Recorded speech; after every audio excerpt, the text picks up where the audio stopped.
everyone. We're just about to start. Welcome all of you back. I'm just sitting here enjoying my pipe and sort of in transitional clothing. I've got my running shoes and my jeans and my velvet vest and a fur wrap because it's kind of in between. It's cold outside and raining. And the logs took a little while to light because they were damp. So here we are, we're sitting down again to read C.S. Lewis, The Lion, the Witch, and the Wardrobe. I hope you enjoy it tonight. I realized today that we are getting this has been 2 weeks since everything started stopping, and we started to be quarantined at home. And it's the time where the phrase familiarity breeds contempt kind of begins. The first 2 weeks were kind of romantic in the idea of getting used to being with your family and locked in your house. And as much as we like being with our family, there is such a thing as cabin fever. And we're losing hope that we'll ever get out. A friend of mine called on Saturday, and I think the government's doing something about it, but he said all the restaurant workers and everyone else, doomsday is April 1st because their leases come up and they have to find a place to live, have to pay their mortgages. So I encourage you all to pray for your friends who have temporary jobs or are out of work. Call them up, FaceTime them, and give them some support. One of the things I realized is that we all tend to isolate when something like this happens. And some of my friends who, who I've been regularly in touch with, all of a sudden went dark. And silence is the cruelest punishment of all, because silence means that you don't matter, that people ignore you. And that's the first thing you feel when you're locked in your house and not around people. Now there's some people that love being alone. I have a side to me that's that way, but not really. I like being around people, as most of you know. So I'm so glad to be with you tonight, and so glad that you're here. I'm so glad that Ben Kistner gave me this wonderful pipe because I love smoking it. And I only do it for special occasions like reading by the fire. So we're going to start tonight on the next chapter, chapter 5, Back on the Side of the Door. Now last night, for those of you who tuned in, it was all about candy and Narnia, and it was inside the forest. I decided to do it around the campfire in front of the boxwood maze. And it looked kind of like going in through the back of the wardrobe into the forest. So today we're going to talk about that. We're back out in the room out of the wardrobe. So we'll start here in just a moment. Put my pipe down.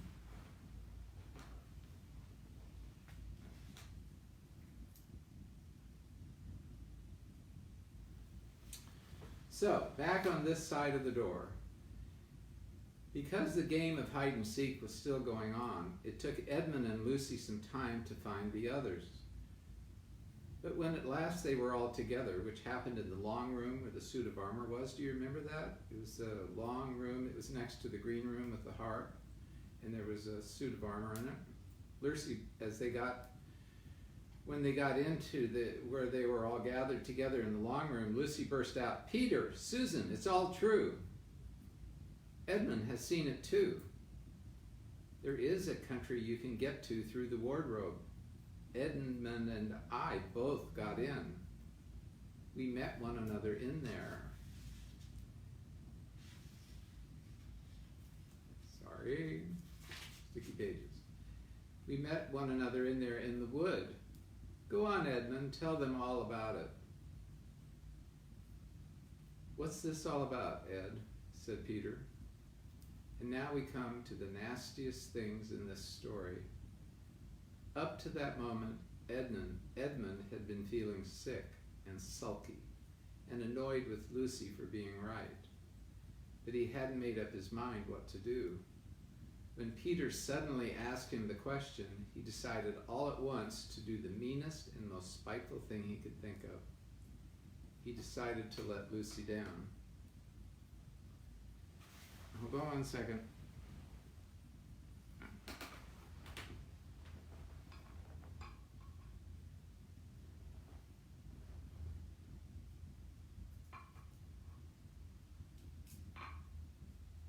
Sorry, I don't have a pipe holder, I need one.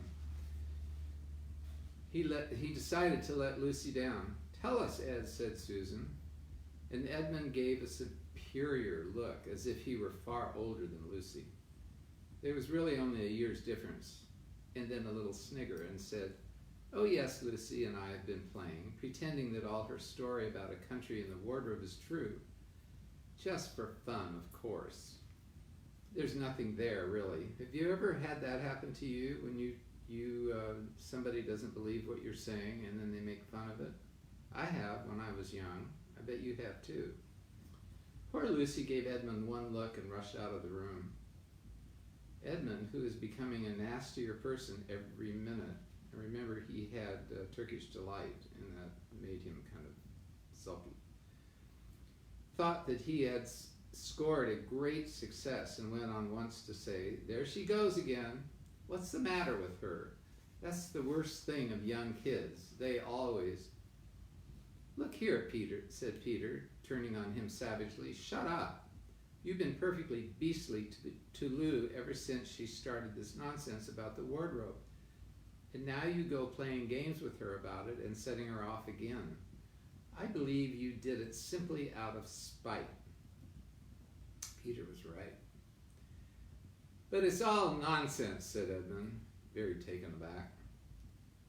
"Of course it's all nonsense," said Peter. "That's just the point. Lou was perfectly all right when we left home. But since we've been drawn down here, she seems to be either going queer in her head or else turning into a most frightful liar. But whichever it is, what good do you think you'll do by jeering and nagging at her one day and encouraging her the next?" So Edmund, one day will encourage and the next day make fun of her. I've had that happen to me when I was little. I bet you have too. You ever told your mom and dad about those kind of experiences? I think it would be helpful. They would be able to help you if they love you. I thought, said Edmund, that he couldn't think of anything to say. "You didn't think anything at all," said Peter. "It's just spite. You've always liked being beastly to anyone smaller than yourself. We've seen that at school before now. Remember how tall guys, bigger guys make fun of smaller guys, and also girls? Girls that are older will make fun of the younger girls. It's not nice, and it's not very kind, and that's what's going on here." "Do stop it," said Susan. "It won't make things any better having a row between you two. Let's go find Lucy." It was not surprising that when they found Lucy, a good deal later, everyone could see that she'd been crying. Poor Lucy. Nothing they could say to her made any difference. She stuck to her story and said, "I don't care what you think. I don't care what you say. You can tell the professor, or you can write to Mother, or you can do anything you like. I know I've met a fawn in there, and I wish I'd stay there, and you are all beasts. Beasts, you are." It was an unpleasant evening. Lucy was miserable, and Edmund was beginning to feel that his plan wasn't working as well as he had expected. The two older ones were really beginning to think that Lucy was out of her mind. They stood in the passage talking about it in whispers long after she had gone to bed. Have you ever had people talk behind your back and kind of say, "Oh, she's crazy," or "He's crazy"? I have. Too many times. The result was the next morning they decided they really would go and tell the whole thing to the professor. They had decided to tell the professor.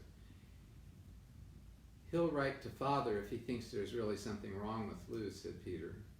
"It's getting beyond us. It's getting way beyond us." So they went and knocked at the study door, and the professor said, "Come in," and got up and found chairs for them and said he was quite at their disposal. Kind professor. Then he said, listening to them with the tips of his fingers. There he sat, listening to them with the tips of his fingers pressed together, never interrupting. kind of like that, listening. After that, he said nothing for quite a long time. There was quite a bit of silence. Then he cleared his throat and said the last thing either of them expected. How do you know, he asked, that your sister's story is not true? Oh, but, began Susan, and then stopped. Everyone could see from the old man's face that he was perfectly serious. Then Susan pulled herself together and said, but Edmund said they had only been pretending. That is the point, said the professor, which certainly deserves consideration, very careful consideration.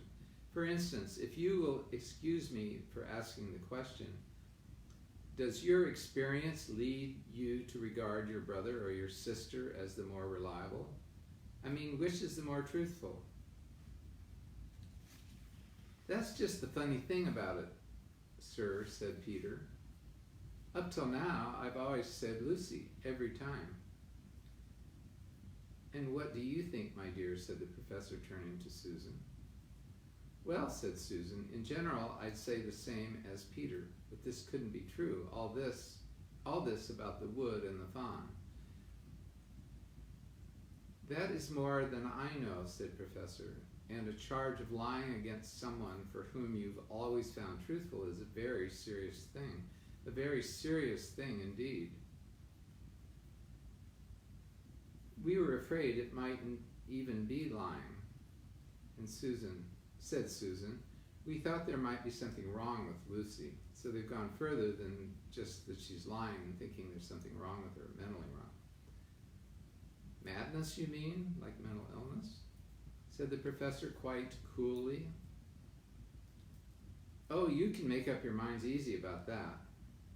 One only has to look at her and talk to her to see that she's not mad. But then, said Susan, and stopped. She had never dreamed that a grown-up would talk like the professor and didn't know what to think. Logic, said the professor, half to himself. Why don't they teach logic at these schools? There are only three possibilities. Either your sister is telling lies, or she is mad, or she's telling the truth. It's got to be one of the three. You know, she doesn't tell lies, and it's obvious that she's not mad. For the moment then, and unless any further evidence turns up, we must assume that she's telling the truth. Susan looked at him very hard and was quite sure from the expression on his face that he was not making fun of them. But how could it be true, sir, said Peter. Why do you say that, asked the professor. Well, for one thing, said Peter, if it was real, why doesn't anyone find this country every time they go to the wardrobe? I mean, there was nothing there when we looked, and even Lucy didn't pretend there was. What does that have to do with it, said the professor. Well, sir, if things are real, then they're real all the time. They're there all the time and real all the time. Are they, said the professor. Peter did not know quite what to say. But there was no time, said Susan. Lucy had had no time to have gone anywhere, and even if there was such a place, she came running after us the very moment we were out of the room. It was less than a minute, and she pretended to have been far away for hours. That is the very thing that makes her story so likely to be true, said the professor. If there really is a door in this house that leads to some other world, and I should warn you that this is a very strange house, and even I know very little about it, if I say she had got into another world, I should not be at all surprised to find that the other world has a separate time of its own. So that is however long they stayed there, it would never take up any of our time. So that however long you stayed there, it would never take up any of our time. On the other hand, I don't think many girls of her age would invent that idea for themselves. If she had been pretending, she would have hidden for a reasonable time before coming out and telling her story.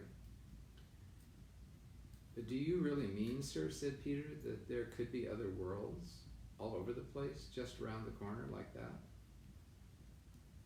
"Nothing is more probable," said the professor, taking off his spectacles and began to polish them, while he was muttering to himself, "I wonder what they do teach them at their schools."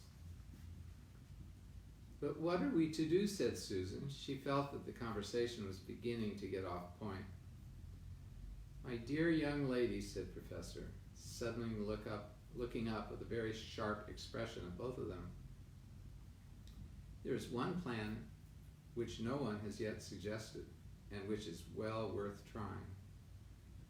"What's that?" said Susan. "We might all try minding our own business," he said. And that was the end of the conversation.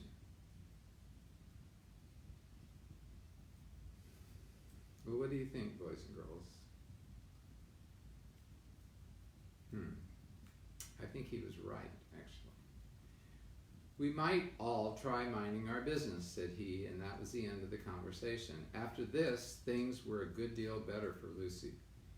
Peter saw to it that Edmund stopped jeering at her, and neither she nor anyone else felt inclined to talk about the wardrobe at all. It had become rather an alarming subject, and so for a time it looked as if all adventures were coming to an end. But that was not to be. This house of the professor's, which even he knew so little about, was so old and famous that people all over England used to come and ask permission to see over it. It was a sort of house that is mentioned in guidebooks and even in histories, and well it might be, for all manner of stories were told about it, some of them even stranger than the one I'm telling you now. And when parties of sightseers arrived and asked to see the house, the professor always gave them permission, and Mrs. Macready, the housekeeper, showed them around, telling them all about the pictures and the armor and the rare books in the library. Mrs. Macready was not fond of children, and she did not like to be interrupted when she was telling visitors all the things she knew. She had said to Susan and Peter almost on the first morning, along with a good many other instructions, "And please remember, you're to keep out of the way whenever I'm taking a party over the house." Just as if any of us would want to waste half the morning traveling around with a crowd of strange grown-ups, said Edmund. The other three thought the same. That was how the adventures began for the second time. You know, this whole thing about time being shorter and longer in different worlds, you know, it's only been 14 days since the quarantine began. And I think, at least for myself, it feels like it's been at least almost 6 months or a year. It's hard to believe that on Tuesday, 2 weeks ago, 2 weeks tomorrow, not even 2 weeks yet today, that the quarantine started.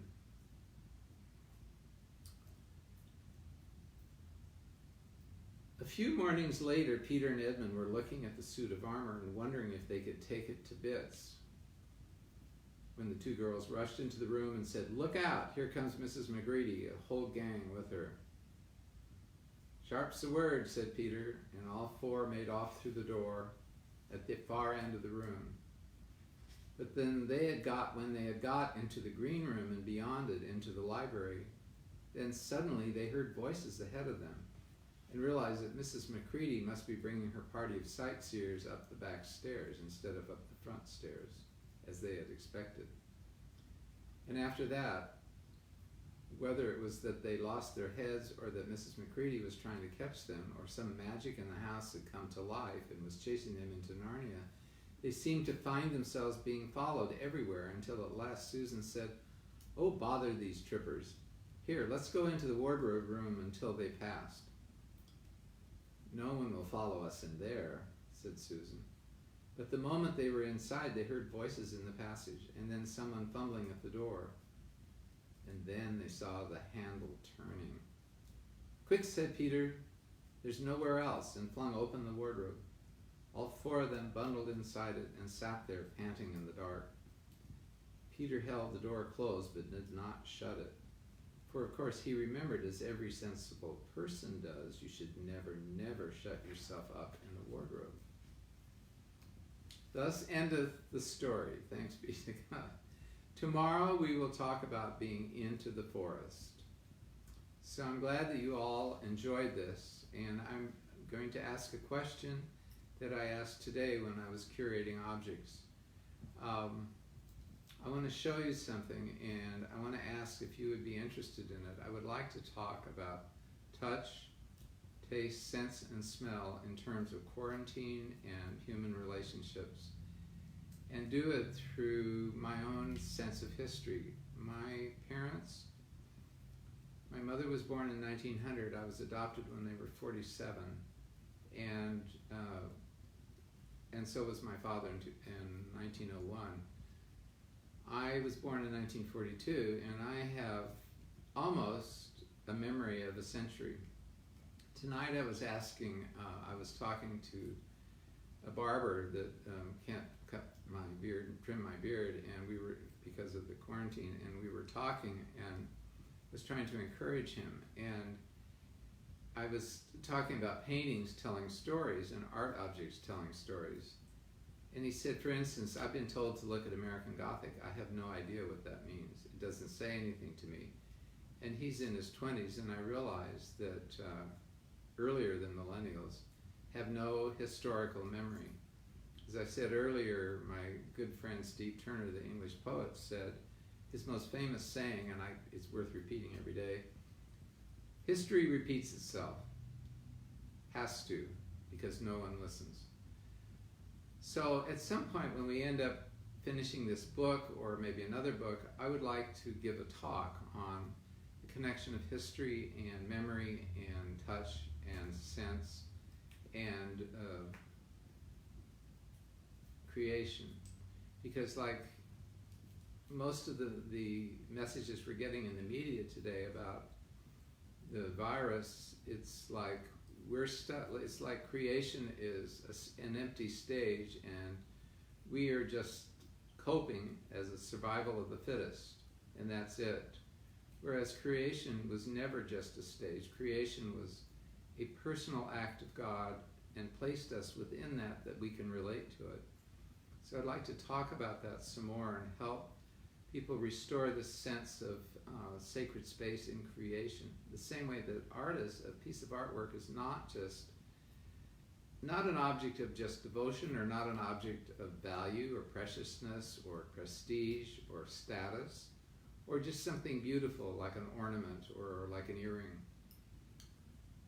Artwork is created by an artist, and that's where we mimic God in his creation. That's where the image of God comes into us. So every work of art tells a story and connects us with either some experience or some memory or some other experience that we would have no way of accessing. So that's why art is really valuable, not by its monetary value. So I think it's even more valuable now, and like FaceTime is more valuable because we actually can see the person. Because those are the things that bring our memory of the person back, or the memory of an experience. I'm going to close and not go into it, but we will be looking at this closer because my uncles fought in World War I, and, sorry, my bag, I'm keeping warm here, it's still cold even with the fire. This, I discovered today, was made in December 7th, and it must have been probably 1917. This is a mortar shell. This was a shell shot from a cannon to kill people and destroy buildings.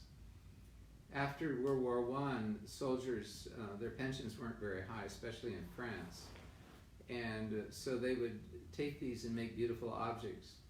I have two of these, and these are very unusual. Some of them are just made out of copper and the smaller shell casings, and you can hammer them from inside. This is tempered on the outside, and then the raised flowers are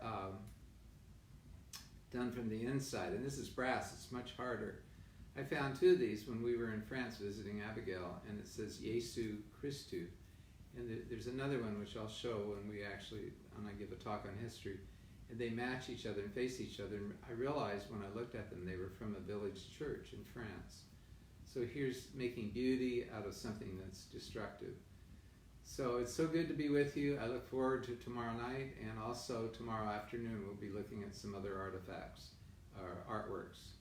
Thank you for joining me. It's so great to be with you, and I'd love for you to tell me what you think about maybe doing a talk later. Have a good evening, and hug your children and call your friends. Good night. Thank you for coming.